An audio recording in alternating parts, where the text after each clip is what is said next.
Yes. Well, smart things, right? Hey, everybody. Welcome to a Bears Over Beers pre-party. Just getting set up here. EJ and I were talking for a couple of minutes before. Thanks for joining us on YouTube. Thanks for joining us on the Facebook. Thanks for joining us on the Twitter account. If you haven't subscribed to the YouTube channel, Second City Gridiron, please do so. It really helps us out. It's really important for us to have those subscriptions so that we can get the algorithms and nerdy stuff that Robert understands that I don't. But it's important for us to have that. So please just run on over there, hit subscribe. That really helps us out.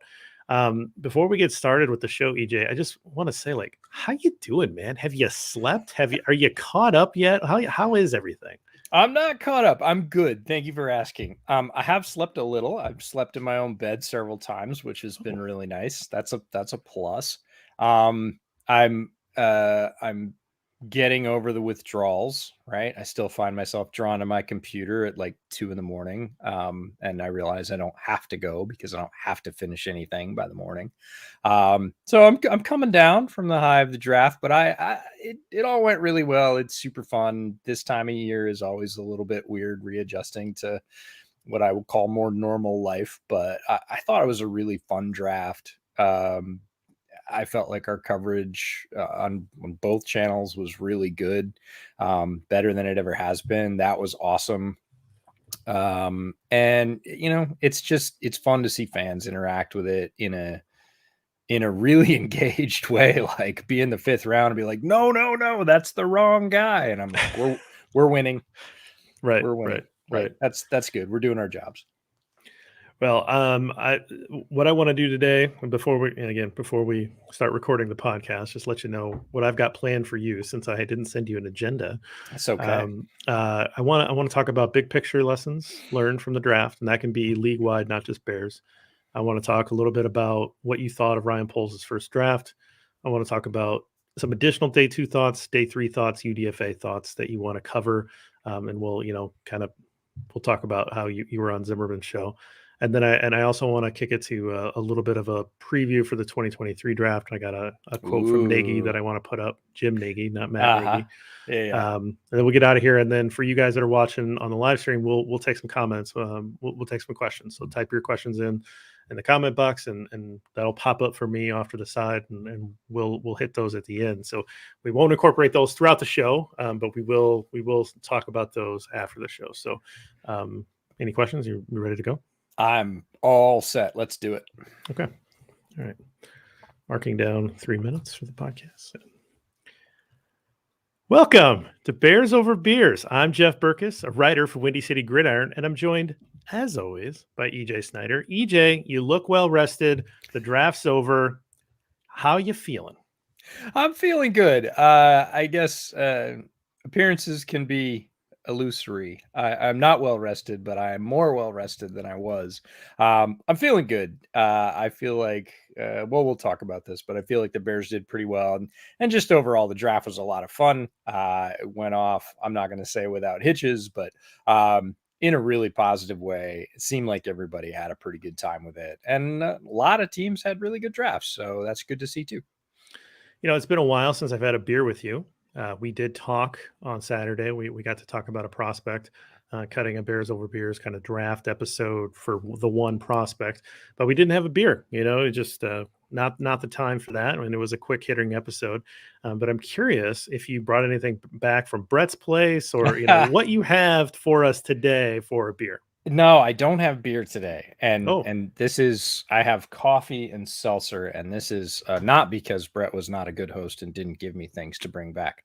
It is because I've been trying to clean my guts up. And so for 90 days, I get to be pretty limited in what I eat and drink. So that means no alcohol, none, 0 zip, which is, it's a bummer. I miss having a good beer on a Friday night. Like, I haven't missed it as much as I thought I might, which is also nice. But man, when the week's over and you had a good long week and you did a lot of work, it's really nice to go to the fridge and get a great beer. And I just haven't been able to do that, but I'm almost at the end of my 90 days. So then we start reintroduction, and let's hope we get back to the beer train, because I do miss the flavors and just trying new beers. You know me, I really like to try different beers, Right.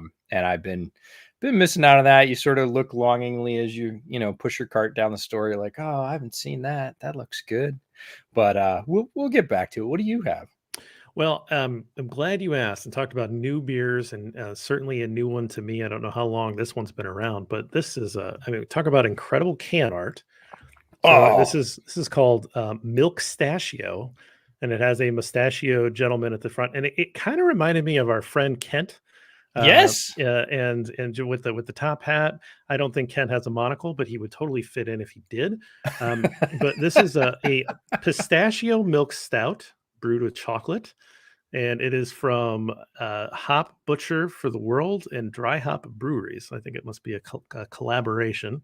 That sounds And amazing, actually. I love the pistachio inclusion there. I think it's a nice little twist on, milk stouts have been done. There's a lot of them. But I love the art. I love the name wordplay, and I love the fact that they included a flavor that there's a lot of good like hazelnut beers and nut flavors in beers. Like you think of nut brown ales. There's a lot of really good nut brown ales. So it's not an unfamiliar flavor to beer, but in terms of like adding it to a milk stout, I think that's awesome. First sip's pretty good. It's from it's an Illinois brewery, so it is that's winning all the way Illinois. around. Yeah. And funny is that I actually bought it in Atlanta. When I was down for the Senior Bowl, I was down in Atlanta for a night, and I was like, "This is cool." And I picked it up, and then I looked at it later. I'm like, "Oh, this is from Illinois. Probably could have got this back home." Oh, yeah, well. Probably. All right. Well, let's jump into this. So I'm always curious to hear from your perspective, because you've been doing this a while, and through the draft, the initial lens that you view the league through is the draft, and every year there's something just a little different. There may be some things that you can learn about this particular draft. What did you learn from big picture lessons from the 2022 draft? Oh, it's a great question. And I'm still learning them. It's funny when you're in the heat of it and you're going through each pick as we do, and you're trying to keep up with different teams. And this year there was a lot more outside input, I'll say, having gone to the Shrine Bowl, having talked to a bunch of players and then subsequently their coaches. There was a lot more pings coming in, and you're just trying to keep up on the whole thing. And you lose sight of the bigger picture sometimes. And then that's what this week is really good for, sort of coming home, settling down, not having to scout and seeing what everybody else is noticing and saying. One of the things was there was a big drop off in wide receivers late comparatively this year versus the last like 5 or 6 years. The number of wide receivers taken from the 4th to the 7th dropped significantly, like almost 2/3 in some cases. There are many fewer wide receivers taken late. And that to me is really interesting. Do I know what that really means yet? Could it just be the class? No, I don't, but it is significant. That sort of 4th to 7th round wide receiver number is held somewhat constant in the mid to high 20s, and this year it was like 11. Do you think that some of those guys got pushed up a little bit into the first day and day 1 and day 2, particularly day 2, like a guy like Alec Pierce, who, it seemed like he was maybe floated around more as like a 3rd rounder or maybe even a 4th rounder, and then he went in the 2nd. Do you feel like those wide receivers got pushed up? A few of them. I don't think enough to skew the numbers as much as they skewed, but a few probably jumped over the line. But after that, teams were a little willing to push those last few up, and then they weren't willing to take a chance later. They were much more willing to take chances on other players and really go after those folks in UDFA. And we'll talk about that as we get to the UDFA pieces. There were some very good wide receivers in UDFA. I was hoping the Bears would pursue them. They ended up going to a bunch of different teams, but there were 7, 8 names that I was kind of surprised didn't get drafted, especially in the later rounds. So that's one lesson. Another was I think the league finally wised up about quarterback. in terms of there was a lot of talk, and even I said this, that come on, teams always cave for a quarterback. Well, they didn't this year. They just flat didn't. They were like, nope. And you can say that that's next year's class. You can say it's the general strength or lack thereof of this year's class. You can talk about risk or position or whatever else. But by and large, teams did not cave for quarterback up to a couple of rounds early, which many teams usually do. And I think teams have looked back at the value of doing that, or the relative lack of value of doing that, the opportunity cost of taking a quarterback that's just not that good early. I'm thinking about the EJ Manuels of the world that everybody kind of went, oh, the Christian Ponders. Everybody's like, oh boy, really? And the teams just said this year, nope, we're not going to do that. That was another one. I'm trying to think of any other let me broad stroke. Go ahead. Bring that in there, because what's interesting about that is last year, one of the things that we heard about the quarterback class last year was it was really strong. There's a lot of really interesting quarterbacks. Obviously, the Bears got one of those guys, and part of the discourse around that was, hey, next year's not looking that great. And a lot of times that's one of those things that you hear a lot, and you're like, yeah, but you get another year.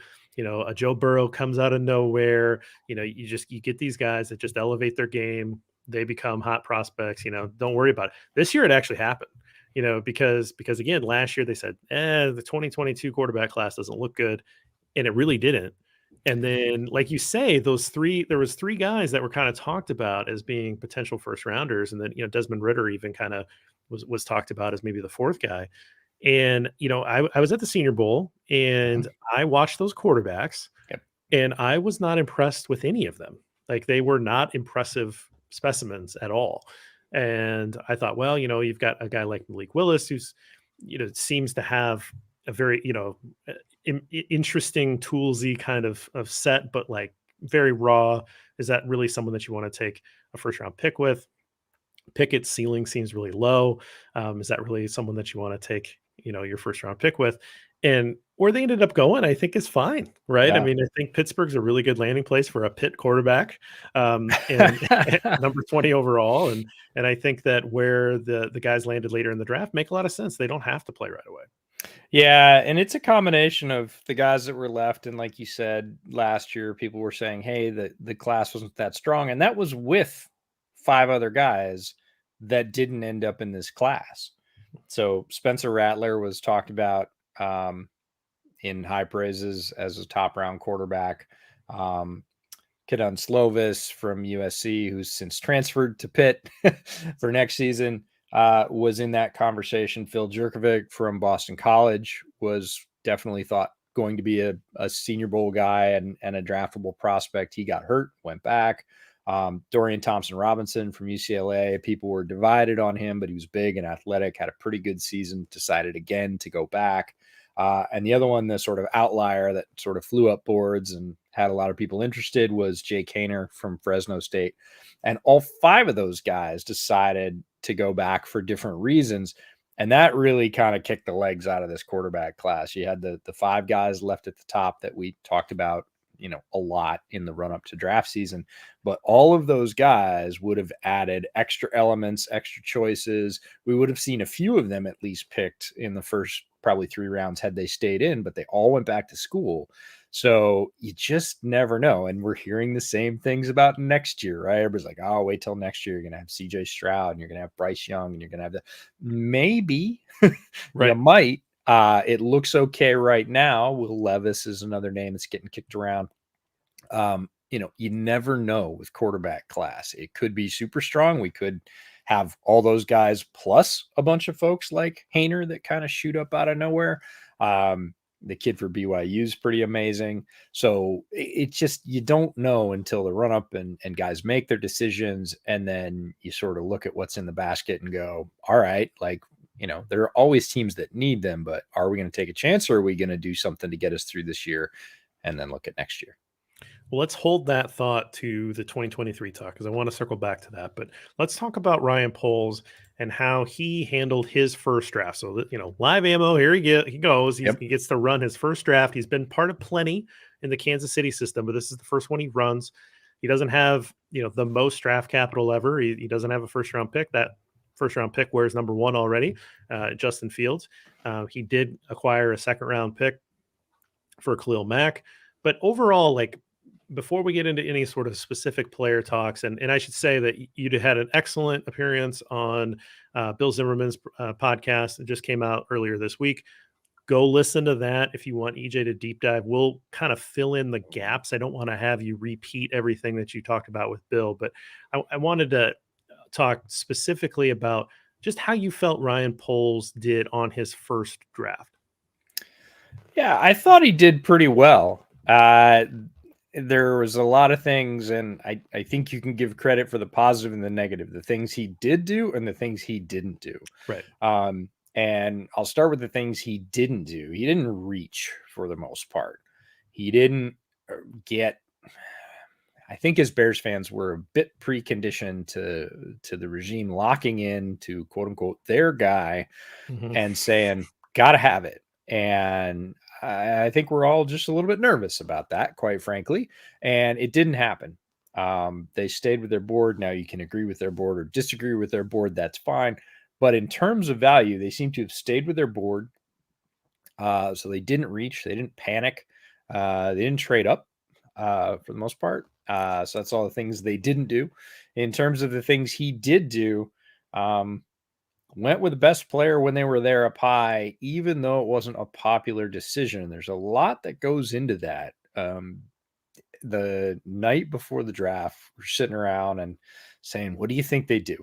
Well, okay, we're brass tacks. Like, it happens tomorrow night. Like, what do you think they do? And I kind of had a range, and my almost worst case was like, I hope he doesn't take a guard. Right. Yeah, because we talked about that before the draft. A guard would be super safe, and he's a former offensive lineman, and there is I don't want to call it a stigma. It's just an increased weight around your first ever draft pick. And if they bomb, that sticks with you forever. And if you're picking a really risky pick it's not the first round, but it's your first pick, high second round, then you pick a quarterback and they bomb out, or you pick a wide receiver and they bomb out. First draft pick ever was garbage. Like, that just stays with you. So I was worried he would do that. The middle was, I hope he gets a good player at a good spot. That's a need, and that's pretty easy because the Bears were only without about 3 position needs. You could say they didn't really need edge. They're not going to take another quarterback high because they have Justin, which is great. Because again, if you look at this draft as Justin, Kyler Gordon, Jacqueline Brisker, and Bayless Jones in the top 3 rounds, like, people are like, yoo-hoo, and that's essentially what it is. So, and then the other sort of like, well, he could is he reaches for a position that everybody's been banging the drum for, which is wide receiver. I'd predicted a wide receiver run. We saw it. We actually saw it earlier than I thought it was going to happen. And if he had said hell or high water, not necessarily a guy, but a position, and gone wide receiver, he wouldn't have gotten the value he did at 39. Yeah, a couple things there. Like, a while back when Zion Johnson looked like he was, maybe an early second round kind of guy. Again, guy I saw at the Senior Bowl, saw him immediately, and I was like, well, that's a guy. Well, that's a dude. Yeah. and then I remember people like, oh, yeah, center. I'm like, I think I'd want him at guard, and that looks like what he's going to be doing for the Chargers. But I thought, well, that's a perfect first pick for a guy like Ryan Poles, because, BC offensive lineman, here you go, it's kind of perfect as a need. Looks like a guy that's got, a really high ceiling, ends up going, I don't know what, 19th overall or something like that to the Chargers. So wasn't even in the ballpark of pick 39. But I'm going to ask you one question because it just came to me, and it's a really good one. Who was the first pick in this draft where you sighed a huge sigh of relief because the Bears couldn't pick them anymore? Well, there's always a couple. Probably pick 33, right? The 3 technique. Logan Hall. Yeah. Logan was mine. Logan was, okay. Please. I think he's a fine player. Please don't pick him. Like, he's good and he is ascending, but it didn't line up with where I thought they were. And when there's always a couple names that when they go off the board, you're like, sweet, not an option. Right. And that was the one. Yeah, it came off early, right? So we were doing the live stream, Robert and I and Jacob and Lester was in and out, all that, and that was the first name that came off the board. So we had just started. Like Robert and I were like 33 minutes into this thing, and that came off the board, and I was like, "Oh, okay, good, sweet." I don't have to talk about him as the Bears pick. Sweet. Well, I think that overall for me, I was a little surprised to not see an early trade down, and I was curious to see if he would be. It's my first draft, things are flying around. Maybe I'm not that comfortable, but day three, he did, you know, take those picks and multiply them by moving down the board. That was good to see. It needed to happen. He needs more bodies. He needs more shots at it, and I liked what he did. And we can get into that a little more here in a minute. So he's shown us that he could do that, right? Now, can he move down early with earlier picks? Is he going to feel comfortable moving up and moving up for the right reasons, right? I mean, sure. Being good at drafting and is, in my opinion, feeling comfortable moving around the board. And I'm very curious to hear what you thought of our neighbors up north with Kwesi Adolfo-Mensah.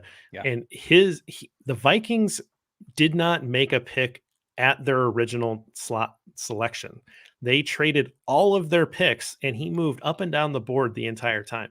And now he's a former Wall Street trader, but he clearly felt comfortable trying to pull value by trading down. And I would suppose in his mind, trying to capture that value by trading back up for wherever the late run was on his board. And I found it to be and I don't know that the Vikings had a good draft or a bad draft or whatever, but I found his ability to do that very interesting. And I'm curious to hear what you thought and, your thoughts on polls going forward with that. Yeah, he was, obviously, I don't know if that's actually ever happened before. I don't believe it can't be, right? I don't believe that it has. So he was, obviously extremely active. And I was most interested in the ups. Like the downs, I understand. I think the logic of trading down is pretty well understood, especially in a draft with a pretty even talent level that extends, we call it a long tail, right? That, hey, a guy that you could get in the mid third is really not that much different than a guy you could get in the mid fifth. So why not move back and pick up picks? But the counterpoint to that was in this draft, trading up was not as expensive. Teams were not getting as much. Almost typically, there were multiple trades I saw go off the board where people were moaning, they should have held out for more. I'm like, that's the going rate right now. We might not understand it because we haven't seen it before. And again, as you know, trading draft picks, especially in the NFL, is very traditional. There are a couple of different charts that people use, but outside of that, that is established value, and people don't really want to quibble or haggle or anything else. And we've seen some trades, but they're few and far between where one team really fleeced the other in terms of value. Everybody pretty much sticks to the chart, one or the other. This year, multiple trades went off the board, and lots of people said they didn't get what they quote unquote should have. And the answer is because it's not worth as much, right? It is a flexible value. And that was why those trades up by the Vikings were really interesting to me, because that's where you're taking advantage, right? Hey, trading up doesn't cost as much right now. What can we get if we do it? We've added value trading back a couple times. Let's use this, we'll call it a market inefficiency, since you're talking about being a trader, and see if we can't squeeze a little extra value out of the board that typically we wouldn't get. So I was more fascinated by the ups than the downs. And overall, just that fact that what usually costs a very set or segmented price was up for sale this year, and it didn't cost that much. Yeah, and I think people complaining about Ryan Poles not moving down, I understand. I mean, we were on a live stream, and I expected one of those picks to be traded back from, but I think that it's his first draft, and he was probably sitting there thinking, well, if I'm not getting the full value on this chart, then why would I move back? This is my first draft. I'm not going to get taken advantage of. I'm not some sucker. I'll just sit here and I'll take the guy on my board who I really like, and I'm not going to move back for 85% of expected value. I'm just not that interested in that. I think it was a combination of that, and he had commitment about at least the two guys at the top. Like, he was very secure in their position on his board and said, you'd have to really blow me away because I love this guy, and you might not. So I'm completely comfortable. It wasn't a settling kind of a thing. It was like a plus and a minus. The plus was I love the player. The minus was I might not get what I would normally get from. So why would I? Because I love the player. I'm just going to pull the trigger. Right. Makes total sense to me, especially when the dust settles and you can kind of see it that way. Well, let's talk about day 2. So again, you talked a lot about this stuff with Bill. I don't want to rehash too much, but Kyler Gordon, cornerback out of Washington. So your backyard. So you're probably pretty familiar with him. This is an easy sell for me. Like, this is not something that you really have to sell. A cornerback's a premium position. It's incredibly important. There are far fewer good corners in the league than there are, say, wide receivers on the other side. And those wide receivers just keep coming in waves, right? So Kyler Gordon to me is you don't have to sell me on it. A lot of the talk and a lot of what Bill had a problem with was Jacqueline Brisker. And I want you to talk a little bit more, and I want you to sell me Brisker a little bit. Is this my agent of chaos? Is this my Antoine Winfield Jr.? Yeah, he can be. And the cool thing about Brisker is there are many cool things about Brisker. He played at a great program. He is a great athlete. Not a surprise for Penn State. They turn out great athletes like pennies. They come out every year. Plays with a lot of fire and passion. So what you remember and love about Adrian Amos, also a safety from Penn State, you will also love about Brisker. He will come up and hit you. So your agent of chaos around the line, you will have. My favorite thing about Brisker, besides that passion and energy and smarts, quite frankly, he's also a very smart player, is that he had a very balanced usage at Penn State. And that was not the case for all the top safeties in this draft. Some of them had very skewed usage in terms of alignment throughout their college careers. A guy that many people were excited about at the Senior Bowl and a lot of people wanted for the Bears, and who I think is a great player, is Jalen Petra out of Baylor. Jalen Petra is a nickel corner. Like, by alignment, he has like 1,100 snaps at nickel. He has like 300 something snaps as a box safety, and he has 16 snaps in his career at Baylor deep. Right. Like, that is not a guy that you can play comfortably immediately in the pros in a too high shell. Like, that's not going to work. He's a great athlete. He is an agent of chaos. He is amazing, but he doesn't have that balance. And if you have followed Eberflus's defense with the Colts, like, it was about balance with their safeties. They had good safeties, but they will play, cover 3 single high safety, but they also like to rotate and play 2 high. They need safeties who are somewhat interchangeable. Cool thing about Brisker is he can rotate down in the box. He has 600 and something snaps there of experience. You can rotate Eddie down in the box and have him back singly if you need to. He has 600 and something snaps deep. So it's very balanced. Great passion, great energy, very speedy. People might say slightly undersized, but it's only slightly. It's the fact that he's not 6'2", 220, right? He's just about 6 foot, just under 200 pounds, but right there. And you'd never know it in terms of him hitting you. So the player is going to be a really easy sell. There's a huge hole for the Bears, right? It was the only other hole in the roster that was an absolute actual hole, just like right guard. There was nobody there. And you can say Dane Cruikshank. Dane is a tight end eraser. He is a slot and big slot cover guy. I love him, but he is not the equal to high safety if you look at how he's been used since he entered the league. So this was a legit, like, okay, who are you going to line up? And Brisker is not just some guy. He's one of the best safeties in this draft. And I said on Bill's show and before the draft, most system agnostic safeties in this draft, because he does have that balance of playing forwards and backwards. So the player sell is really easy. The value sell is more difficult. It's a safety in round 2. Like, could you have gotten a safety later? And the answer is yeah. We talked about a lot of guys in the lead up to the draft that could have been very good next to Eddie. As good as Brisker? No, not quite, but 80-85%. The JT Woods, the Tyson Andersons, there's a lot of safeties that could have played well. So the opportunity cost of taking a safety in the second, I get it. I understand that people say, give me a tackle, go give me Bernard Ryman and give me a better option at left tackle than Braxton Jones. Give me one of the wide receivers that's there. I didn't love the value that was there at wide receiver.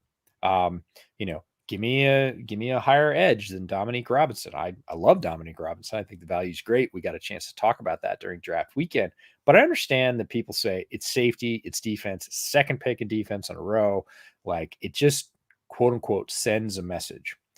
I don't buy that, because you started the draft with 2.5 good players in your secondary. Mm-hmm. You had Jalen, you had Eddie, and maybe you've got half a share of Thomas Graham, right? He could be good. He could not be good. He looked good at the end of last year. You legit need 3 corners and 3 safeties to play. Right. And you had 2. Right. Like, everybody's like, well, offense is just sort of the knee-jerk reaction offense. And I'm like, okay, you want to spot the opposition 31 points a game? Because that's about what you're going to get if you go in with 1 great pass rusher, 1 developing pass rusher in Gibson, a rotational guy in Dominic Robinson, some decent guys at defensive tackle, but no killers there. Like, so I would say your pass rush is going to be good at best. Like, you got Muhammad, who's system guy. You're going to be, it's going to be good, but it's not going to be like, it's not going to be one of those like, oh, this is the Khalil Mack's not here anymore. Right. Yeah. And you've got 2 guys in what should be a 6-man, secondary rotation. You're going to give up a touchdown a quarter. Like, you're going to spot them 28 to 30 points a game. And if that's the case, nobody's going to care that Justin throws for 300 yards and 3 TDs. He's going to get beat by 20 every week. And people are going to go, it's over. Like, he's terrible. He's losing, right? And so, you had holes. You had good players on your board. You took them. The secondary looks a whole lot better after the draft than it. You've got 2 legit outside corners now. That enough. We've talked about this on Bears Over Beers. All last year, they got lucky. Like, if Jalen had turned a knee, you would have been starting Kendall Vilder and maybe Thomas Graham earlier in the season. You would have been getting boat raced every week. And it didn't happen. They got lucky, but you can't. Poles knows this. You can't do that 2 years in a row and just hope that, comes up heads again. So the secondary is in much better shape. I feel better about that. I understand folks that say safety, and I understand folks that say defense, but what's the alternative? I think what I liked about the Brisker pick, because he was so versatile, and the more I've learned about him, the more I've liked him. First of all, I think it's going to be second quarter, first game, and Bears fans are going to be like, Brisker, right? They're going to love this guy. He's going to blow somebody up, and it's going to happen, and people are going to love this guy. So I'm not worried about that part. But what I really liked about it, it's kind of a it's the rug, it's the dude's rug. Like, he really ties the room together, because all of a sudden now Crookshank makes a lot more sense. Yeah, right? Because now you got big nickel where you throw 3 safeties out there. Crookshank makes a lot more sense, right? And now you hope that Eddie can return to form, because he's got someone who is hopefully going to be as good as Adrian Amos. Maybe better. He's a little bit better athlete than Amos. Is a really good athlete. I think he never got credit for that, but Brisker's maybe a touch better of an athlete, a little touch faster, a little bit better to be able to serve as that free safety role. In those cases. And then you have those 2 corners, plus you have Thomas Graham, who's coming along, and you hope that he can contribute. So now all of a sudden your secondary looks really solid. People say, the secondary doesn't matter. Who cares about defense? Give up 40 points. How can you honestly evaluate Justin Fields if game script's always out of hand? Right? You can't. And so it all works. It's a football game. It's a football team. This is a gap year that's coming up, guys. I mean, it is what it is. We're going to make the best of it, but you can't properly evaluate Justin Fields if he's in negative game scripts either. Right. So there's a lot that has to go on here. I saw a lot of national voices screaming about how terrible the Bears offense is. And it is. Like, in terms of personnel on paper, the Bears are bottom 5 in the league easily. Like, that's not even a discussion. Like, if you look at who they have along the line and at the skill positions, like, forget it. They do not measure up with anybody. But the answer is, what did you want them to do? Neither did the back end of the defense. Neither did the offensive line. There were so many holes and not enough picks. We knew this was the case. He traded down, he got extra picks, but you can't fix it all. And if you're giving up, a 30 or 40 burger every game, That's going to last like 5 weeks before people go and just, again, conveniently forget and go, Eberflus sucks. Justin Fields is a wreck. Like, they're getting boat raced every week. Like, it's all, burn it all down, right? And, it sounds good now to say offense above everything, offense or else. And then you get boat raced all of September, October, and you go, oh, well, I guess we're just playing all the young guys for developmental reps. So I want to real quick touch on Bayless Jones Jr., wide receiver out of Tennessee. Spent the first part of his collegiate career at USC. Guy that just didn't really break out until late with the coronavirus. Was given an opportunity to have a 6th collegiate season, which you just do not see. Obviously, he reached a peak athletically that allowed him to finally break out at quite an advanced age relative to a lot of collegiate athletes, and that's kind of the big hit on him right now. As people say, well, he's an old rookie. Here's my take. And again, you address this with Bill.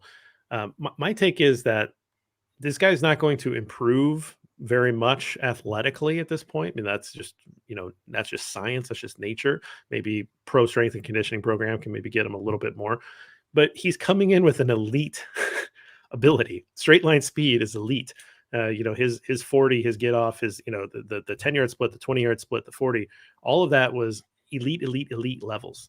And this is a guy that knows how to run. He will run away from you. He will create separation. What does Justin Fields do really well? Throws the ball deep, right? And so a couple times a game, he can gain the value of a 3rd round pick just by running those routes and having those targets, right? And they don't even have to be all catches. They can be drawn pass interference. They can be keeping the defense honest by stretching the field, opening it up underneath for Mooney. So there are paths for Bayless Jones Jr. to recoup his 3rd round draft pick value. The idea that, well, he's going to be 29 years old when he comes up, who cares about a second contract? That does not matter. We're talking about what he can do with his first 4 years. And he's athletically there to be able to contribute on special teams. Is it a reach? I don't know. It felt a little high at the time, but you could look back at the draft and all these wide receivers were taken. They were pushed up. And then, like you said, there was a bit of a cliff. So I think it's fine. It's maybe not ideal, but it's fine. And it's a guy that's almost certainly going to contribute right away. Yeah, I don't know about the not ideal. People can argue about flavor, and they always will with wide receiver, right? It's not the flavor I wanted. I wanted taller. I wanted outside. I wanted faster. I wanted quicker. I don't know how you get faster. Yeah, I wanted better hands, whatever it is. With wide receiver, there's always going to be, I wanted a different one, and I get that. And those arguments are valid. Like, you can have those. What you get in Bayless Jones is a guy that is very fast, generally played in the slot, is also big. He's 200 pounds. This is not, there were a lot of guys in this draft that were 178, 185, 189. Like, he is a solid 200 pounds. And you don't need him to run deep. He's not necessarily actually the greatest deep ball receiver. Like, if he's got 3 yards of separation and you put it in the basket, sure, anybody can do that. But you can get the same reception on a 4-yard slant, because if he has a step on a 4-yard slant and they're in man, good luck. Right. If Justin puts that ball in front of him and he doesn't break stride, you're going to have all the same trouble catching him that you would if he was running 20 yards downfield and they chucked it to him. The other thing is a very strong special teams resume, and he has the size to hold up. I see him as a very good 4th wide receiver starting off, and some folks might say, oh, well, hey, pick 71, it shouldn't be a 4. Well, come on. You're talking about, I realize it's the 3rd pick for the Bears. It is the 3rd round. It's 71 overall. You look at who else was available. He gives you special teams right off the bat. By the way, the special teams units on the Bears are going to be freaking lit. We'll talk about that a little bit. I'll take it. Just the return competition in camp. There's like 7 guys in camp that are like legit fire returners, and Velas is one of them. And again, you're going to be lining him up on a 4th corner, right? There are not a ton of 3rd or 4th corners, 2nd nickel, whatever you want to call them, that can run with Bayless Jones. And there's not a lot of them typically at that position that are big enough to cover him physically because he's 200 pounds. So he's not an automatic mismatch, and he's not the sharpest route runner. That's where he can improve. People talk about the physical being topped out. Great, fine. He's really fast. He's really big. He doesn't need a whole lot more physically. He can get better with setting people up in routes. So can all the receivers in this draft. And you're going to get some breakout plays where he just outmuscles or outruns a third or fourth corner because he's bigger and faster than them. Yeah, to me, it reminds me a little bit of Cordero Patterson. From an athletic standpoint, I think that there's some similarities there, and I know that they both went to Tennessee. That's not the only reason, but mine was Ayuk. Yeah, I get that. Yeah, I get same thing. Special teams, they compete for yak. The routes weren't great. Like Ayuk was a better route runner, and I think he was a better jump ball deep receiver coming out. But that's also why he was drafted, more highly. But there's similarities in what they do after they get the balls in their hands. So let's take a quick break, and then when we come back, we're going to talk about day 3 UDFA thoughts and the 2023 draft. All right, EJ, so let's talk about day 3. So day 3 was really cool in my mind. So Poles trades back a few times. As a former offensive lineman, day 3 was cool. And he just stacked it, man. He was just like, I like one of this guy, and I'll take one of this guy, and I'll take one of this guy. And I think that one of the things that really came into focus really in day 3 was, again, our good friend Kent, Math Bomb on Twitter. He puts together the relative athletic score, and I like to go run to it. It's not the be all end all, but it's something that I think is interesting. You get an idea of athletically how they tested. Obviously there's the film component. I think that there's a blend of these things that the scouts and GMs kind of take into account. But you looked at their day 3 picks, and the guys along the line, they all tested incredibly well. These offensive linemen were really high testing guys, and that's what really stuck out to me. So again, you talked with Bill about some of these guys, but just day 3 overall, what did you think about the approach, and what did you think about what Poles was able to bring away from day 3? Yeah, I love the approach. I love trading back in a draft again that has a very sort of equal talent level, especially later. I hatched that theory between day 2 and day 3 and launched our live stream with, I think he's going to trade back because we've all been pounding the table that for months. He didn't do it in the top rounds, which is where a lot of us hoped he would do it, but I don't think he's not going to do it. He did it multiple times, which was cool. And I said, I think he's going to go all offensive line. Like, I don't think people were still like, oh, great, he'll have extra picks, he'll get the wide receivers. I was like, I don't think he's gonna.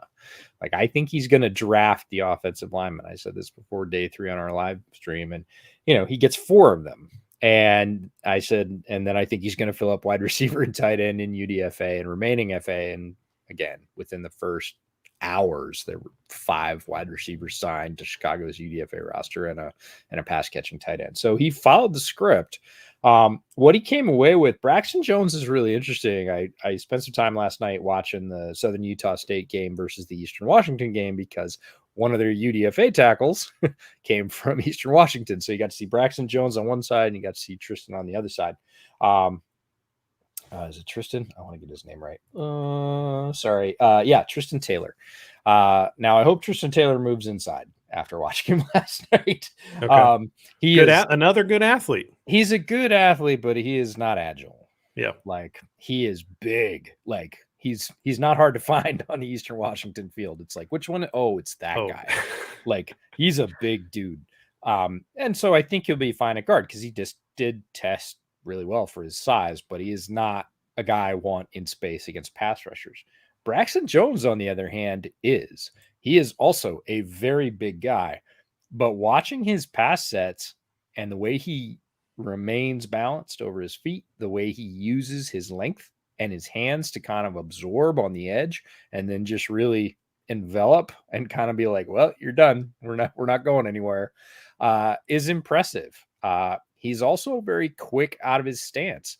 So while I wouldn't call him the greatest run blocker right now, he can move. Like, he can run tackle pulls. There were some interior pulls that Southern Utah ran where he was kind of replacing the center. The center was shuffling off basically to the right, and he plays left tackle and was basically coming to the center hole and filling that on a reach block a little bit backwards, but was able to do that pretty easily at his size. He has good, quick 2 or 3 first steps. So I think they will try and play him at tackle. Obviously a guy they liked for that. Dominic Robinson, we talked about when he was drafted, amazing athlete. And I think slots into the edge rotation right now. Like he's going to be a rotational guy. Zach Thomas, I really like. I watched a little bit more Zach Thomas today because I was going through UDFA running backs, and the SDSU running back was drafted by Detroit, Greg Bell. And so I got to see a little bit more of Zach Thomas playing tackle for San Diego State. And I think he's a guard. I think he's actually going to be in competition for that right guard spot. I like that pick a lot. That was one I'd seen him pre-draft, and I thought, okay, like that's the right guard spot. Or at least competition for the right. Athletically, very, very close to Cody Whitehair. Yeah, that guy can move. Very close to Cody Whitehair coming out. So that was and strangely played the same position Cody played. Same trajectory in college. Yep. Very interesting. Yeah, very interesting to me. Tristan Ebner is a fascinating pick because people talk about running back, but has special teams value and also has receiver value. Like started as a wide receiver, played wide receiver, quarterback, and running back in high school, and looks every bit like a wide receiver. He's 5'10", he's over 200 pounds, runs good routes, and it's very obvious when he catches the ball that this is a guy that has experience running routes and catching the ball, not just as a running back. Now, are they going to flex him out? We'll see, but he gives you speed. Like Baylor guys are running back fast, and Tristan Ebner is no exception. If you are not in front of him after he makes his cut, you're in trouble because he is fast. And that's going to help in the return game. If it's me, I'm running 3 angle routes a game to Tristan Ebner. If that's all I do with him, besides special teams, I'm good because he's going to break one. Somebody's going to put a linebacker on him. He's going to have a step. Again, it's not the most elusive guy, but he is fast. And if you get him an angle route and the linebacker loses a step, he's going to go 25, 30 yards. Easy. So interesting pick. They go right back to the offensive line. Well, Doug Cramer. Everybody asked me about Cramer. Like, did you watch him? And I was like, no, I didn't watch him directly, but I watched his tackle, who's a guy we interviewed at Shrine Bowl, Vidarian Lowe, who's a great dude. But he didn't stand out. And I mean, Cramer didn't stand out on that tape, good or bad. He was kind of okay. And everybody's like, oh, he's an Illinois guy. He's a great athlete. I was like, yeah, well, his tape was, they saw something, but his tape was kind of meh. So didn't love that pick, but again, we're talking about the end of the 6th round. And then Jataire Carter is a guy that had a lot of buzz early in the process. He was a Senior Bowl invite, and everybody thought that was well and good. And I don't know, he underwhelmed a little bit technique-wise at the Senior Bowl, but he's still who he is. Like, he is a big, powerful dude that is going to slot in at that right guard spot, try and move people. He's a very good athlete, as you mentioned.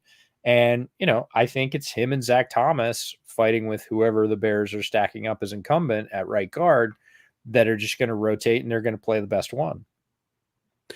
Yeah, it's interesting. I want to move on to real quick. Elijah Hicks already kind of establishing himself as a fan favorite. That guy looks like he's, Energizer Bunny and ready to go. So excited about him. Obviously, special teamer, guy that's but he's got DB versatility and that's the class. Like, we know this player is Bears fans, right?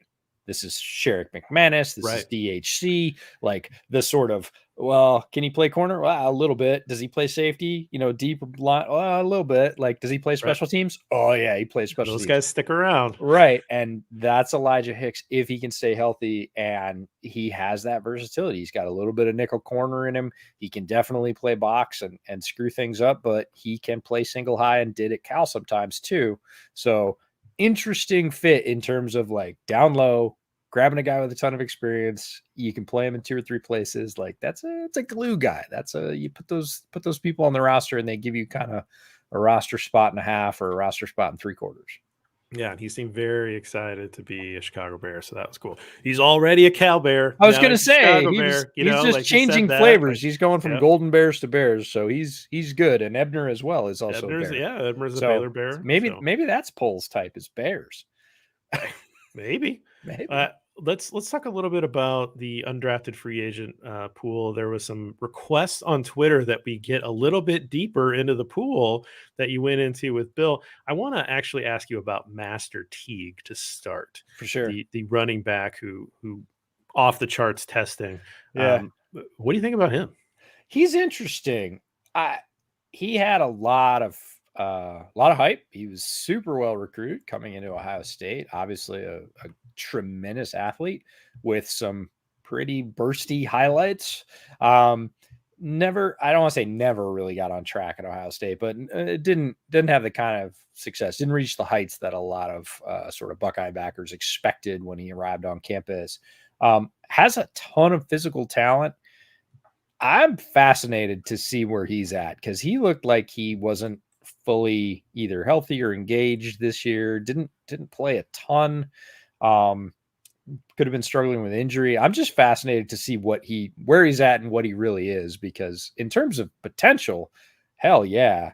In terms of actuality, I'm going to be a little bit more wait and see after this last season at Ohio State. But the guy they invited on a camp invite, also from Ohio, but the other Ohio University, Demontre Tuggle is really, I had fun with his film. A little bit smaller, real compact, runs with really good balance, very kind of skittery feet. It's funny. His torso is very upright and his lower body moves around a lot.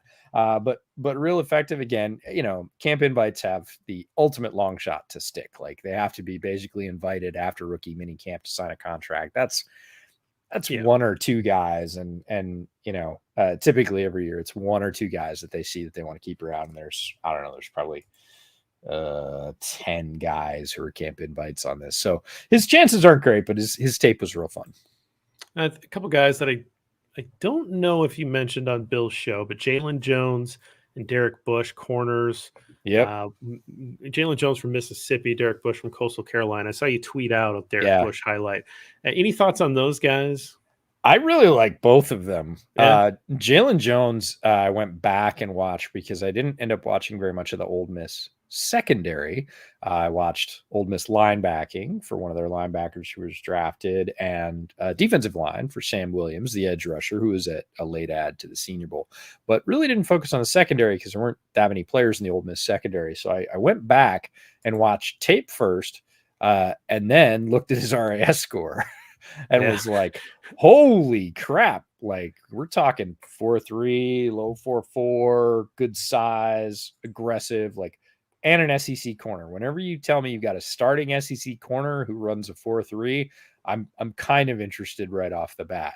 So Jalen's definitely a guy. And then Derek Bush, I didn't remember, but boy, going through his highlights, he's been there a few years now. And I remembered him because I've watched a lot of Coastal over the last 2 or 3 years. I was like, oh yeah.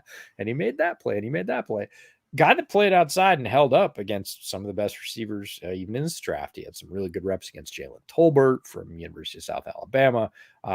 Doesn't give up a lot outside, but I think naturally is going to move into nickel, and I'm cool with that. Like I am totally fine with that guy sitting behind Tavon Young and doing what he does. Mm-hmm. Doesn't have the most top end speed that shows up on field also on his 40 time, but his short area burst is every bit about it, and he is really physical. So I think he's a natural for nickel.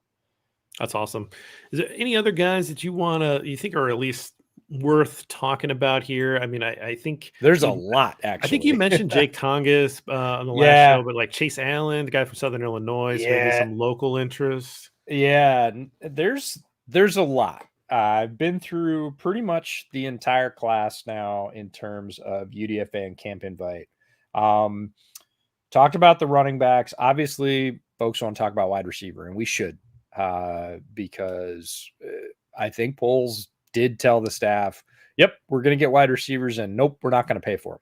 Like, we're not going to spend draft picks on them. So, we're going to spend one. So I need you all, you scouts, to go scour and fill in the gaps. And you love Alec Pierce? Cool. I love Alec Pierce too. Find me an Alec Pierce I don't have to pay for. You love Calvin Austin, the fast return slot guy? Go find me 2 or 3 that I don't have to pay for. And he did. Savon Scarver from Utah State is crazy fast, has 7 career return touchdowns. Guy ran a 22-1 200. Like, that's Olympic fast. Like, and not big, but fast. And the guy they got from Liberty, Kevin Shaw, same thing. Smaller, compact, more slot or, outside deep guy. Also has return versatility, which is why I'm saying the special teams are going to be just lit. You've got, Ebner, you've got Bayless Jones, you've got both of these guys.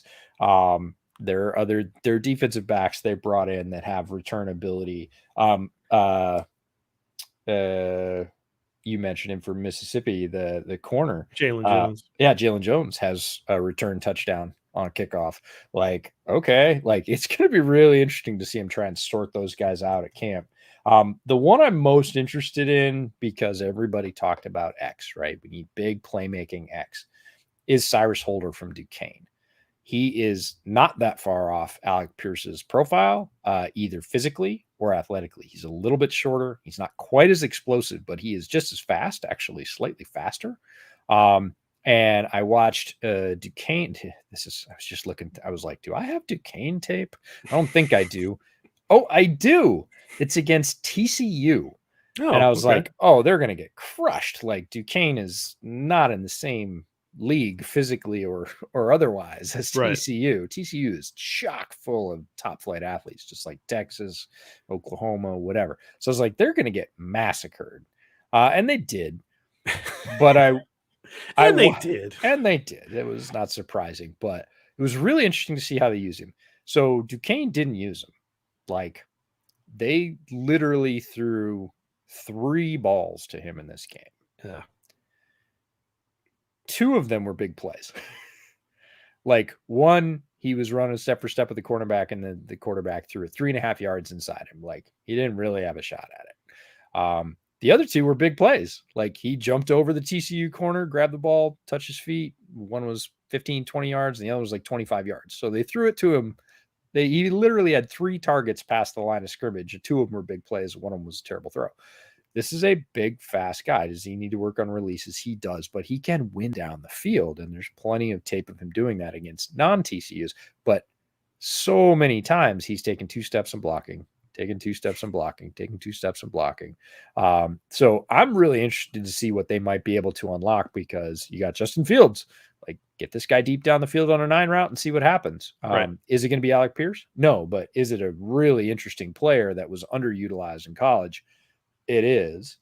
The other one is Landon Lennar from Southern Illinois. This looks like a pro receiver. This looks like a guy that can be the number 3, number 4, work in the slot, work outside, rotate to Z. He's got good size, great hands, runs good routes, sets people up. He's physical. Like, this looks like a guy you can plug in. I'm not going to say he's going to be a fan favorite because he's not super flashy, but he is productive and he knows what the hell he's doing in terms of playing receiver. So if we're sort of, throwing bets on who sticks, I would not be at all surprised to see Landon Lennar stick because he looks like a guy that can play. Now, he's going to have to play special teams because he's going to be wide receiver 5 or 6 on this team. Don't know about his special teams prowess, but just from a catching the ball standpoint, I have a feeling Justin's going to be going to the coaches after practice and be like, that guy's always in the right spot and he always catches the ball. Keep him around. And even if he makes practice squad, it's a huge win off UDFA. In terms of the tight ends, I talked about Jake Tongas. He is a down the seam tight end. Not great at blocking. He's not super great underneath. I was actually much more intrigued to see Chase Allen from Iowa State. Now, I'm sorry, I know you're a Hawkeye. Don't really like the Cyclones, but Chase Allen is great. Chase Allen is a really cool player who is incredibly useful and is overlooked because his other tight end, Charlie Kohler, was the highly sought after recruited one that had all the receiving stats. And if you watched a lot of Iowa State tape, looking at Brock Purdy or Charlie Kohler, funny thing happened on the way to the forum. You ended up seeing a lot of like really sort of tough Chase Allen catches over people along the sidelines, like not too many deep. He's really tall, so he's got long arms, and he works the underneath really well. He can block. I don't want to call him gritty. He's tough. He's a trench player. He will do all that stuff, but then he'll pop out and get an 8-9 yard reception and look really good doing it. He's got strong hands. Crazy story. Got hit by a car freshman year. So like had a year and a half sort of medical redshirt, came back to play, really good football for Iowa State, and just showed up a lot on the tape when you're supposed to be watching the other tight end. You're like, wait, oh no, that's Chase Allen. So when he showed up, I thought, again, as a guy you can rotate through that tight end rotation and do a couple of things, like need him to block. Okay, sure. Need him to go get a 5-yard out. Yeah, he presents a really big target and he's reliable. So I low-key feeling Chase Allen is at least on the practice squad this year. Yeah, I said Southern Illinois. Here's the thing. I'm looking at my notes, but I'm looking at my notes of all the things that I posted through RAS, and I made the mistake. Well, I didn't make the mistake. I typed in Chase Allen, and it popped out a Chase Allen from years ago from Southern Illinois. And I have it corrected on the thread, but I wasn't looking at the corrected one. I was looking at the old one. So this is me unintentionally throwing shade at an Iowa State player. I was like, I didn't even mean to do that. You were just trying to hide that. There's just instinct. I know. Just throw the Cyclones under the bus. It's your thread. Yes, we're not going to cut your thread. Yeah, it is what it is. So sorry to the Allen family. The wrong Allen. One of the tackles is good. The other two, I think, are just kind of invites. And that's turns out it's Jean Delancey, the French pronunciation, from Florida. Guy I saw at the Shrine Bowl. Again, practice squad more than like competing for starter, but has some traits, played in a major conference, showed some good things there. So in terms of like grabbing one out of the bin and seeing if you can develop them, I like Delancey a lot. Who else did I watch? The linebackers are really interesting. Looks like they're going for strong side linebacker. That's the sort of, I really believe they believe in Morrow next to Roquan, the guy they got from the Raiders. I talked to Ted, who we had on Bears Over Beers, about him and said, is this legit? And he said, yeah, last year was the year that it looked like Morrow made the jump from being a former safety who played linebacker to being a linebacker and making the linebacker plays. So Ted feels like Morrow's ascending and kind of got picked in the right spot by the Bears. So I really think they think that's their inside rotation, and they're looking for that Sam linebacker who's going to play 15 to 20 snaps a game. And they brought in a lot of guys that could do it. Yeah. They brought in Jack Sanborn from Wisconsin, who a lot of people will know from looking at Leo Chenal's tape, because he cleaned up all of Leo Chenal's messes. Like, Chenal is a drink stirrer. He will go in and bust stuff.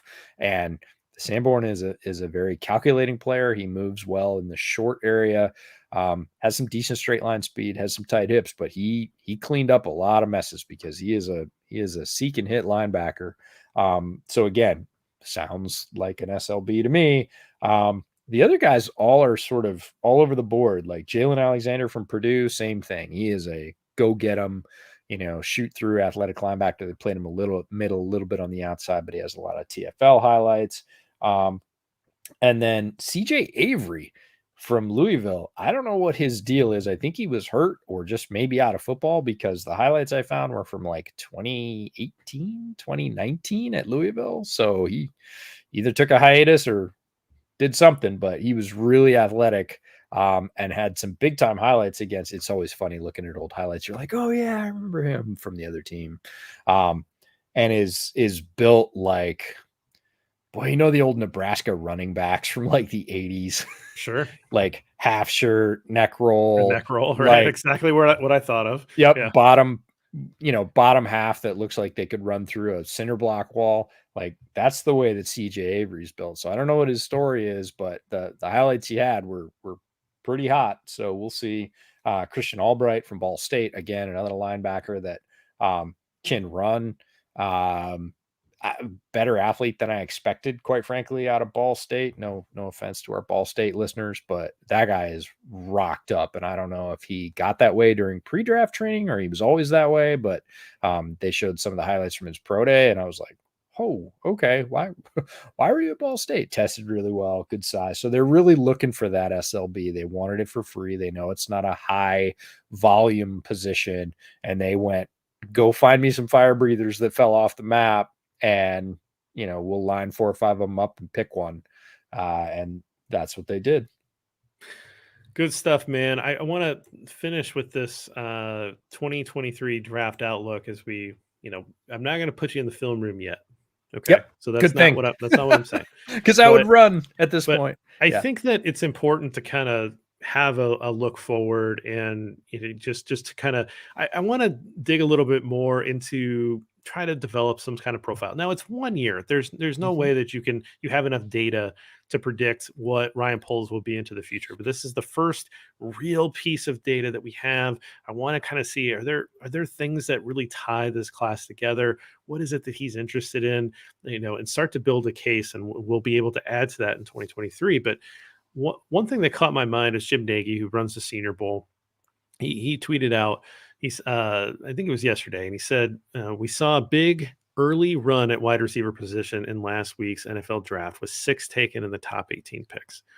Based off Senior Bowl preliminary grades for all Power 5 conference prospects, next year's senior wideout class will be significantly better than the 2022 group. Wide receiver trending up. And I can't help but believe that this year, which is likely not going to be great in the record books, really sets itself up to we need to really keep an eye on this top heavy wide receiver class and see which one makes the most sense to pair with Justin, because it sure looks like that's what the 2023 draft is going to look like. But what else do you kind of know about this class coming out? Any thoughts about what's going to happen with this senior class, or the juniors that might come out as well? Yeah, juniors is always it's a complete, quarter toss at this time of year. It is really, even through the season, you hear a lot about, oh, he's leaning. Guys make their decisions for so many different reasons. I just wait. Everybody's like, aren't you watching this guy? I'm like, he's a junior. He could say I'm going back, and I spent, hours and hours watching him, and, it's good for next year, but I don't have that kind of time.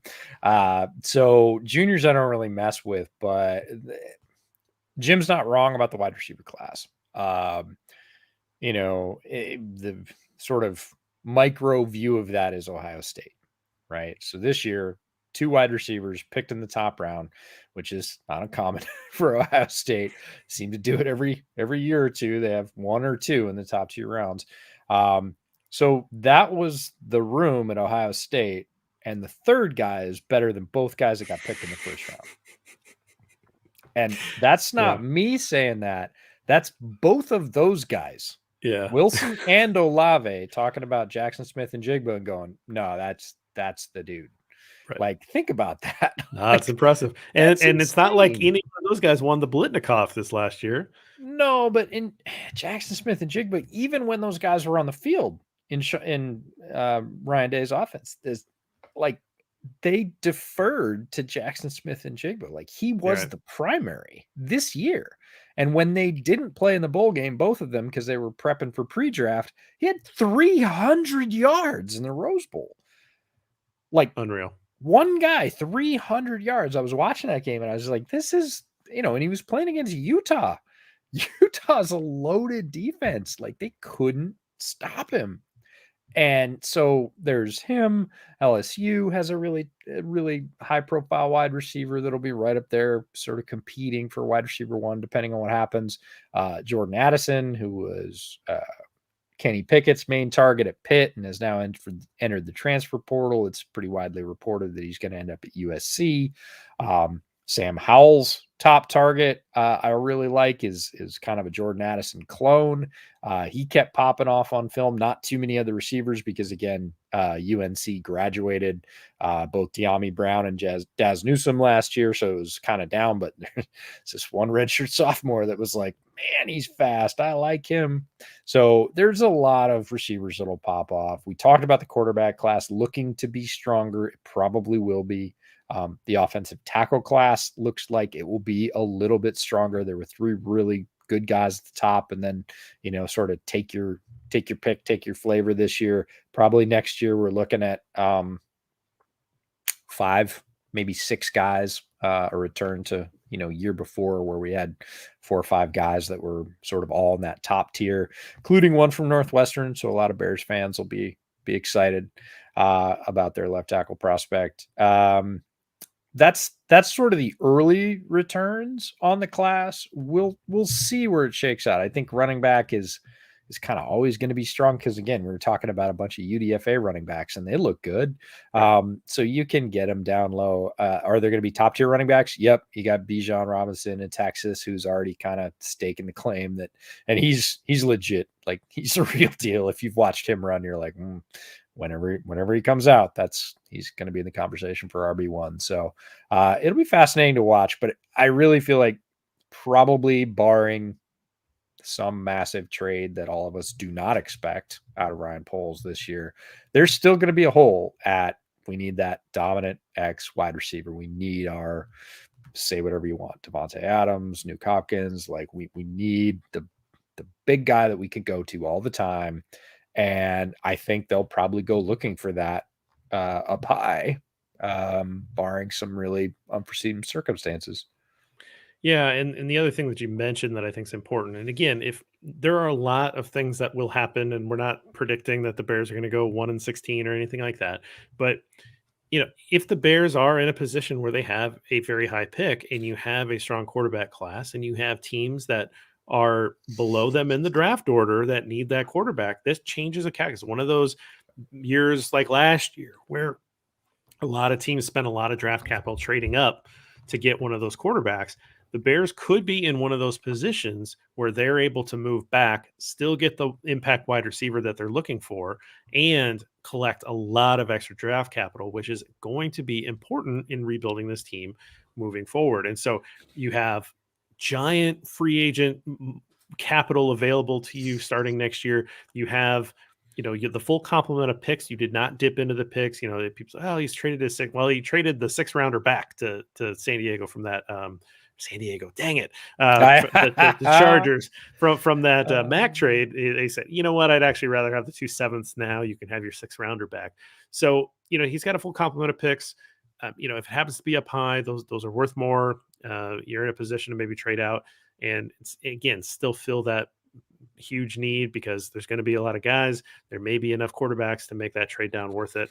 And so I don't know, man. Like, I'm really hopeful. Like I had a lot. There were enough good things out of Ryan Poles in his first draft that I felt pretty good coming out of it. And I'm really excited to see what some of these young guys look like here in camp and moving forward into training camp in August. And, can we kick off? What's up?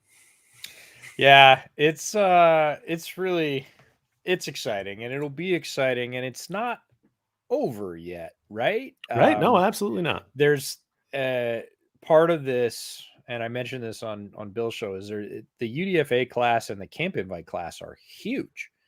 Talking about like almost the entire size of the whole league, which is like 1,600 guys, are in camp right now. They all have jobs with 90-man rosters, and they're all going to get cut down. And some of those players are going to steal vets' jobs. So we're going to see a handful of wide receivers. I don't think we'll see a left tackle.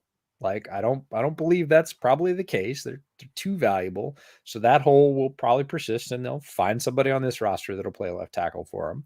But it's very possible that a tenured, experienced, solid wide receiver shakes loose and the Bears can go get them because they do have the capital to do it. Now, could be short-term deal. Okay, we'll see what the circumstances are, but we just saw a right guard get cut and, got claimed before the Bears could claim them in the waiver order. That's going to continue happening through all these cut downs. And teams have been pretty unsuccessful about getting picks for all those players. They say, and then nobody does anything and they have to cut them. And then it's, waiver wire order or whatever else. So is it totally possible that they could add a right guard? Like, I think that's completely possible. Maybe even some backups, not that they need them along the line, for not a draft pick. A wide receiver, maybe you pitch a low round pick for a wide receiver. Maybe you get in a trade war, but I don't think so. I think somebody's going to get cut close to cut downs, especially final cut downs.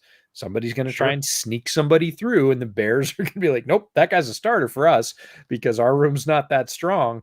And they're going to put him on the roster. And, by week 5 or 6, they'll be contributing because it takes a little while to get in a groove with the offense and the quarterback. But it's not over yet. I think it's exciting. It's ground floor. Let's do this thing. I had a lot of fun covering the draft. I know you had a lot of fun doing your thing with Brett, and thank you for coming over and doing one with me on Saturday. We'll close out the podcast here, but Pistachio, if you see it, you should try it. If you like the dark beer, it's enjoyable. It's very smooth. You do get a little bit of that nuttiness flavor. I enjoy it. It was good. I haven't had a dark beer in quite a while, so it was fun to get back to that. I've been kind of saving them for these podcasts. So there you go. It's a good excuse to kick it off. What do you got going on? Anything that you want to share? Or are you just napping for a while? I wish I was napping. We've got one more bootleg episode coming out next week, which is a UDFA roundup. That is my baby. I locked Brett in a closet this year and said, nope, we're doing a full one. We're not just doing the divisional previews. We're doing a full UDFA episode, which will probably in bootleg fashion be a typically 2-hour episode. We will take a break after that for about a week. And then we're going to dive into the off-season divisional previews, which are going to look a little bit different this year. But same great content going through every move that teams made, every team, coaching, free agency, losses, additions, drafts, UDFA, scheme, projections. Folks have come to really like those over the last couple of years. So we are going to keep doing them all through the summer, and then that'll roll us into the regular season. Awesome. Well, I'm starting my off-season project, having conversations with different groups of fans. I won't reveal the name of that podcast series yet, but I'm really excited about what I'm doing there. Getting the temperature of the fan base, really excited to have these conversations, and I'm going to be conducting those during the month of May and hope to roll that out in June and July as we get closer to camp. So, it's not that far away, guys. Enjoy your spring if you can try to buy a sunny day somewhere, because it hasn't happened here yet.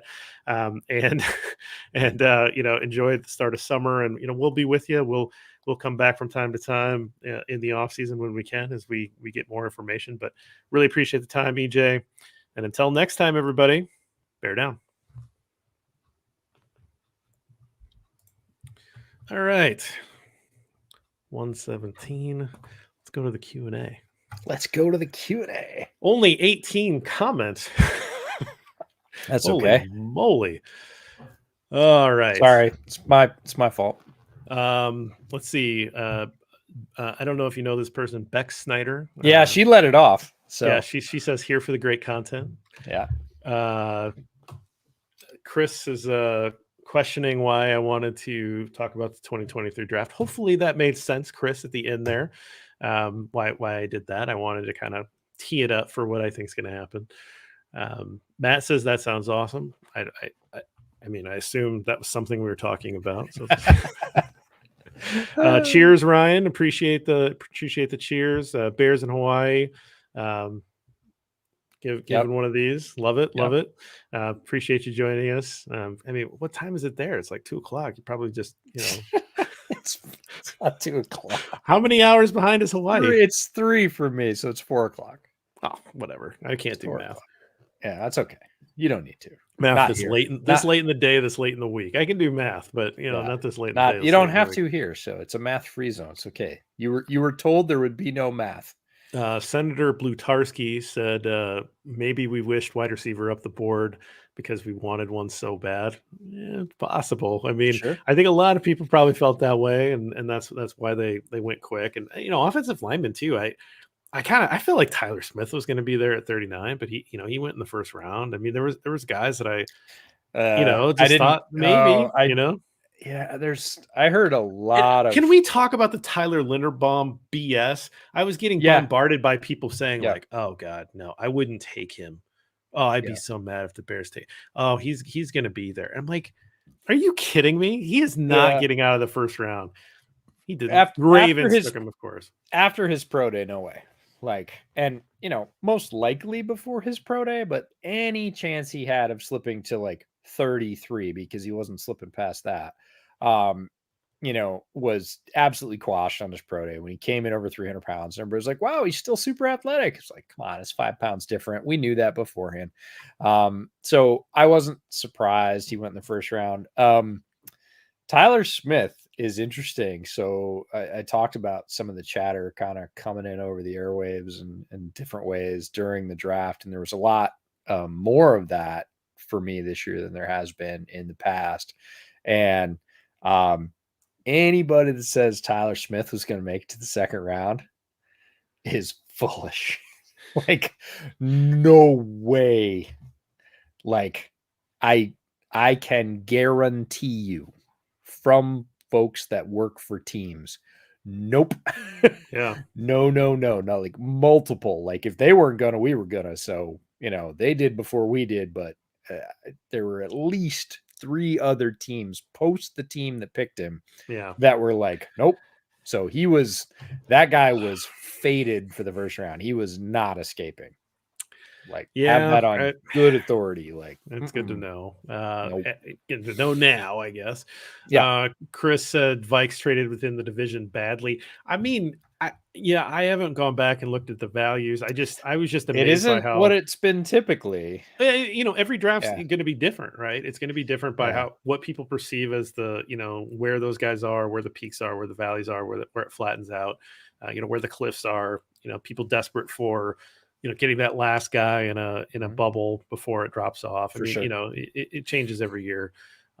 She agrees with you that Petrie's more of a nickel corner, not 100%. necessarily a safety, and a great one. Like, he's going to be a game changer. We've known for years that nickel is a starter position in the NFL. They play more than 70% of the snaps typically in most defenses. Jalen Petra is. I hope it didn't sound like I was demeaning him by saying he didn't play deep very much. That guy is a wrecker. Like, he's one of the funnest football players to watch in this entire draft. Like, he plays with passion and energy and is very impactful. So, like you said, agent of chaos. Nickel or not, that guy he's going to be a great football player. He's a ton of fun. Well, so William says Brisker and Gordon both are going to be good additions to the Bears secondary. Totally agree. Yep. Both of them appear to have potential to be great. Give this draft a clear high B grade. I mean, I love B pluses. I thought B pluses were great in college because it meant that like I got the material, but I didn't like obsess over it. I wasn't spending way too much time. B pluses are great, so I can live with B pluses. A's for the first 2 picks and nothing less than a B minus on maybe any of them. Took the wrong punter. Well, I mean, they took the guy that was there. They didn't take the punt god or whatever. Hey, my punter in the great punter wars of 2022 got drafted first. Yeah, I was surprised that I don't know how to say his name. Ariaza. Yeah, punt god. Just say punt god didn't go first, but no, Jordan Stout was my guy throughout, and many people have receipts on that, and he got drafted first. I'll have you know, not that I'm even gonna pretend that I scout specialists, but Jordan Stout was my guy. Matt asks, is drafting Pickens or Pierce or Sky Moore going to definitely define field success? I agree. Definitely. Definitely is the word. Yeah, and we were all interested in Pickens. I mean, all of us on the live stream, everybody kind of had Pickens going at 39 to the Bears. And I think that it's because of the ceiling of the talent, right? Like he clearly had the highest ceiling. Clearly, I mean, people have different opinions, but it looked to me like he had the highest ceiling of the guys that were remaining. But there were a lot of question marks. There was some medical stuff, if I remember correctly, and then a lot of like red flags of things that we don't really have we're not privy to that information. And so, it's hard for us to know what to think about that. And Ryan Poles had never been through a draft. No, he can say things. He can say that he's interested in, I'm building character, I'm building a culture, all that. But you don't know until you actually are put to the test and you're like, oh, I know I said that, but boy, this guy is just too talented. And I don't think Ryan Poles is messing around. I don't think that he is interested in that. So it was easy for him to pass, at least this year. And so that to me was pretty interesting. Yeah, this is sort of a little behind the scenes nugget that I find interesting because I haven't had this experience before. I haven't had access to players, like any access to players. I had the same access everybody else did. I could watch their tape, and that's what I had, and then I could hear what people said about them. But you never know what's true and what's agenda driven. This is the first year that I actually got to sit and talk to players, like a bunch of them face to face. And it happened at the Shrine Bowl. We interviewed a lot of them. We got to talk to them after practice. And it was really, designated time where we got to dig in a little bit, and you sit next to a guy in a chair for 20 minutes talking about football. You begin to understand what they understand about football, but also like who they are and how they react. And yeah, it's a somewhat manufactured environment. It's a job interview, more or less. So it's not who they're necessarily going to be as a true person, but personality comes through. And I think you can see that. You can check out the interviews over on the Bootleg Football Clips channel. And I'm going to feel comfortable saying this because it's one of the interviews we're not going to release. We got a bunch of them, and not all of them were great. Like the audio wasn't great on all of them. That's on us. And sometimes the player was tired, or we were tired, or both. And just wasn't a great interview. So there's no reason to put it out. We're releasing the good ones, but this is one of the ones that ended up on the cutting room floor. And not because of this, but like literally I stood up after the interview and I said to Brett, like, I wouldn't draft that guy. Yeah. Like I wouldn't put him on my team because we talked to him about the position he plays and just his approach. And I don't want to say his knowledge, because we didn't really get into like, can you memorize a playbook or anything? It's not that kind of knowledge, but just his overall like affect, his demeanor, the way he approached questions, the way he either dug in or not. We'd talked to several other players that played his position at this event. And I'm like, yeah, they're all talented. Like everybody in this room is really talented, or they wouldn't be here. They're the upper crust of draft eligible players in the country. It does come down to, energy and engagement and, just how sort of psyched you are that they're going to, that they're going to get to play football, right? That's you have to have the want to, that as a former player. Like there are people that get more out of their talent and less. And we stood up and I said, nah, I wouldn't draft that guy. Brett was like, really? Like, look at his tape. It's not about his tape. Everybody here has pretty good tape. Like, I just sat next to the guy for 20 minutes and I'm not sure that I want that in my room that I'm building. Right. And he was like, I get it, but I haven't had that experience. So, teams get to do that with all these players. The Bears definitely did it with George Pickens. Right. And so did all the other teams. And there were people that saying Pickens isn't getting out of the first round. And honestly, if he hadn't have been injured, this is the old scouting adage, right? If Hannibal Lecter ran a 4.4, we'd call it an eating disorder. Right. So, you might say, oh, there's off-season concerns, but if a guy is in the SEC and he's a great deep ball threat and he has a 2.7% drop rate and he goes out and torches Alabama a couple of times in his career, like, he's going in the first round. Like, I don't really much care. But, medical, and it allowed people to say, oh, dig in a little bit deeper. But every team did that. Pickens was available much later than expected, and expected is, again, looking in from the outside. Now, we didn't get a chance to sit with Pickens. He, wasn't at the event we went to. So I don't know about George Pickens, but all the teams know. And in general, they stayed away a little bit longer than I think most people thought they would. And the same thing happened with another wide receiver that I really like, Beau Melton. Again, don't know anything about Melton. Didn't look like he had any medical red flags, but he ended up in the 7th to the Seahawks. Like, if you look at his tape and his testing and his combine and everything else, there is no way that Beau Melton is a 7th round wide receiver. You can say production, but it takes 5 minutes of Rutgers tape to say, well, his quarterback was terrible and the offensive system was garbage. This is a guy that was recruited to Ohio State, Clemson, Tennessee. Like, think about that. He was recruited as a wide receiver to go play with Olave, Wilson, Jackson Smith-Njigba, like all those guys. And he ended up at Rutgers because his parents went there. But there is no way that Beau Melton from tape and physical testing is a 7th-round wide receiver, but he got drafted in the 7th round. So there's something there. It could be a medical red flag, could be something else. We don't know.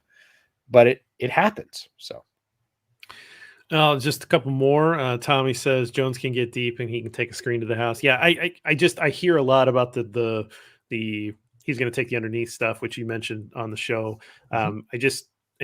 You have to mention that a guy with that kind of straight line speed who doesn't get pushed off his path is going to be able to just run that 9 route and just go right.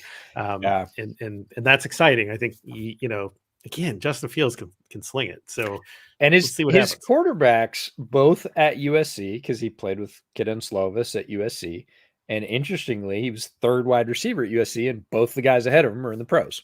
Mm-hmm. Right. So he's 3rd wide receiver behind 2 guys that went to the NFL. I mean, sue me. Right. And then he goes to Tennessee, and Tennessee has a good young quarterback who's going to be in the mix next year, but isn't as good at deep ball accuracy. Like it's not a route their offense throws a ton. And when he throws it, he's not as sharp, certainly not as sharp as Justin Fields. Not many people are. But you can look at Bayless Jones and say, oh, well, his average depth of target is blank, or he didn't have a ton of receptions over 20 yards or whatever.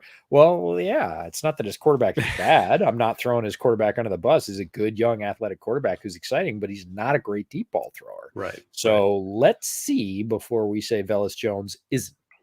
Yep, absolutely. I'm excited for it.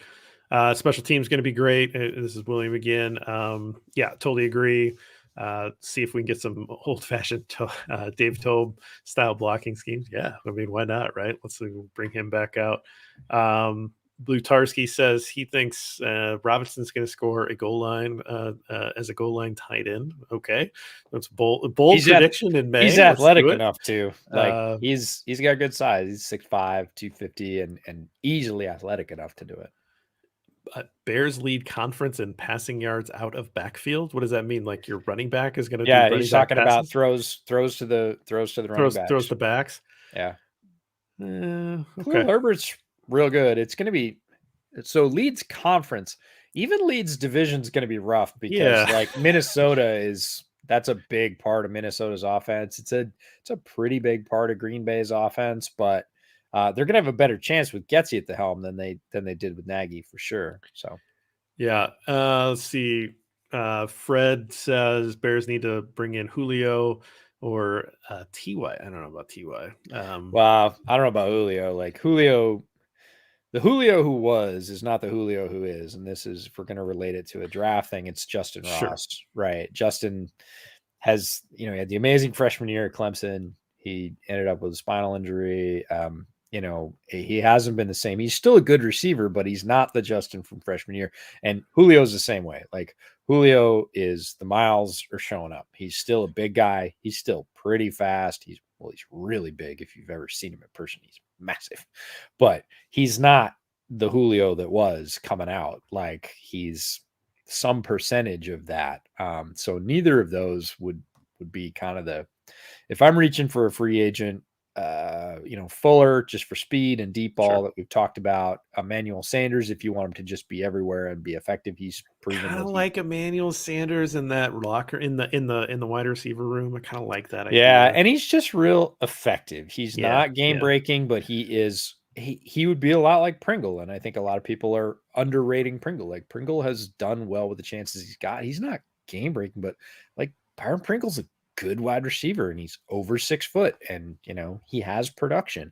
He's not a nobody. Like he's a good pro wide receiver. It's fine. So bring in Sanders and Pringle, and you got Mooney and whoever else you want to sprinkle in, Bayless Jones for some lightning reps, and it's cool. You can put it together. So we'll see what happens. He mentions Dwayne Brown. Yeah, I could see that. I don't know exactly. I wouldn't mind that. Yeah, because it makes some sense. It looks a lot like last year, right? Call a guy who's fishing in the river, who's just been a really good tackle forever. Right. And Dwayne Brown has been a really good tackle for a long time. He continues to be a pretty good tackle. Is he reduced from his peak? Yeah, but not much. Tackles, well, all offensive linemen these days play a lot longer than they used to. And just on the flip side, just on the flip side of that argument, it's like, who do you have that's better than Dwayne Brown right now?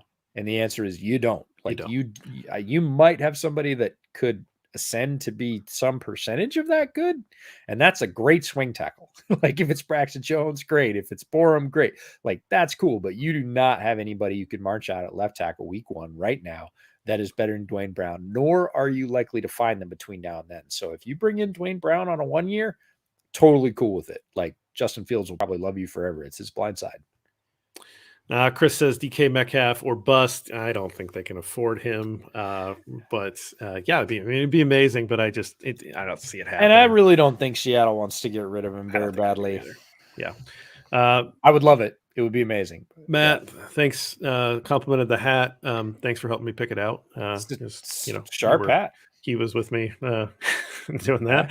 Chris says Tiny Linderbaum. Don't you dare, Chris. Don't you dare. Come after my guy. Did you see the picture? Somebody made like a huge AirPod, right? Oh, and it said Kenny Pickett using the AirPod. Said Kenny Pickett holding an AirPod. I was like, oh, so wow. Funny. Oh, I gotta find that one. Keep going. I gotta find a text because I have a friend that's a Steelers fan, and he's not a meatball. He's like a really he's our kind of fan. He's super intelligent, really knows the team. He's pretty objective for being a Steelers fan. That's a compliment, Mitch, if you see this.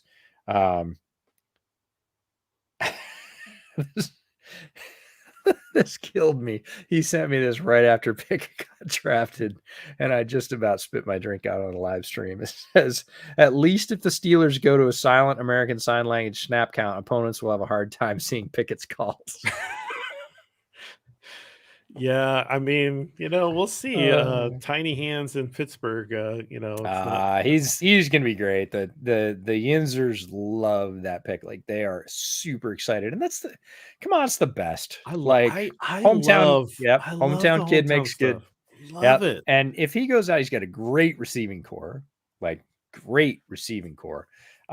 If he just distributes it, one thing he's going to have to do better that stood out again on my last rewatch of Pickett's tape is, man, he throws his receivers into a lot of contact. His receivers are not going to be wild about that. And then strangely enough, this is all because I went to watch Braxton Jones and I was like, hey, the Bears UDFA tackles in here. And I went to watch the kid from Coastal, Derek Bush, and I was like, oh, this is the Liberty tight end they invited. So I went back to watch Chris Fink, who is the Notre Dame wide receiver that the Bears picked up on waivers from Kansas City, and who was on Fink's team that year. Oh, Claypool. Right, Claypool, yeah. Right, and Claypool was, we forget. Claypool was a damn monster. Like, his releases were amazing. He just overpowered guys down the field. He was Treylon Burks before Treylon Burks, and I think a better version. And it was just a reminder of, like, I was there to see Chris Fink, and he had a really good game, but also a returner, I forgot to mention during the podcast. Fink is also a returner for the Irish. So, like, all these guys have special teams experience, but, like, Claypool was a monster. And if you look at that wide receiving core, man, I mean, none of them are going to be wild about getting thrown into linebackers, but could Kenny Pickett make noise with Najee in that receiving core and an upgraded offensive line, which includes our former Bears guard? Like, hell yeah. Yeah, I'll be rooting for him. I think it's really cool that he went to Pitt and all that. But real quick, and we'll finish up. Quick thoughts on Detroit's draft. You think so good. Yeah. I mean, somebody said to me a couple days ago, like, is Detroit or the Bears going to be better? Like, that was even, and I was like, the Bears just went through their transition. They're still hoeing all the crap that Ryan Pace left in the house out. The Lions did that 2 years ago. We said last year they had a very strong draft under the regime, first one, and they had another very strong draft. They should be ahead, plus a couple of free agency seasons. Like, they're close. They're doing really well. I hope that the division flips and the Bears are fighting the Lions for championships, and the Packers are down at the bottom once Rodgers leaves. That's my hope. But last one, you surprised that the Bears didn't dip their toes in a deep tight end class. No, they did, but they did in free agency. They went and got Chase Allen. They also invited the Liberty tight end. It was a deep tight end class, but it wasn't super talented. I forgot to mention also next year, tight end class is freaking loaded. Yeah, that Georgia guy looks pretty interesting. The Georgia guy, the Notre Dame kid's a killer. There's a Utah tight end, Brent Keithy, who I had marked for this year, but he went back. There's like 5 guys who are going to be like Pat Freiermuth level or better in next year's class. Is going to be a really good tight end. Again, we think sans injury, sans guys returning to school. Like there's a lot of talented guys teed up to come out in the tight end class. And if the Bears are really looking for that everything tight end, which wasn't really in this class, you can kind of say Jelani, but not even really. Like it wasn't in this class. If you're looking for that big athletic tight end that can do everything, there's going to be 3 or 4 guys next year that if they really want to incorporate that as part of their offense, again, Getsy's kind of gotten by with other things at the tight end position than a sort of preeminent TE1. But if teams are looking for that next year, yeah. Awesome. Well, good stuff as always. We're going to get out of here and, sorry. It looks like an important question. It is an important question. My daughter's asking which Bears jersey I want to buy. I think I need a new jersey after recent events, and I only have one, and so I don't know. I might put a poll up. I might. I don't know. You going current player? Or are you going history? That's the thing, right? There's so much that goes into it. Is it historical? Do I go back? Do I pick somebody that I'm really sure about or that I loved, or knowing me, it won't be like, obviously Walter Payton got me into Bears fandom, and Payton jersey is chalk, right? It's fairway. And I would love it. Like I love Walter Payton, period. But there's also the piece of me that doesn't want to have what everybody else has. So like a Marcus Robinson jersey would be really cool because I love the number, and he was a ton of fun as a player for a short period of time, but one of my all-time favorite Bears wide receivers for that, that brief period where he just absolutely dominated. So we'll see. Or could be current, could be, somebody that's on the roster that, is a bit more of an underdog. Could be a Mooney jersey. I'd be down with a Mooney jersey. I love Mooney. Looks good. 11 was tall, my skinny guy. That'll 11 was my high school number for basketball, not for football. But we'll get there. We'll figure it out, Smalls. I got to do it. I gotta get a Bears jersey that I like. And then we're down to color. I mean, I'm pretty much a navy guy. Just get the navy. Yeah, pretty much navy. Don't really do the orange, and the white is No, you don't do the white. I've had a white one. I regret it. I think I regret it. you gotta go navy, but yeah, I'm pretty sure it's navy. My current one's navy. So, all right, guys. Well, thanks for joining us. Thanks for watching this again. If you're watching this, please hit subscribe, and thanks for watching all the way to the end. But till next time, see you guys.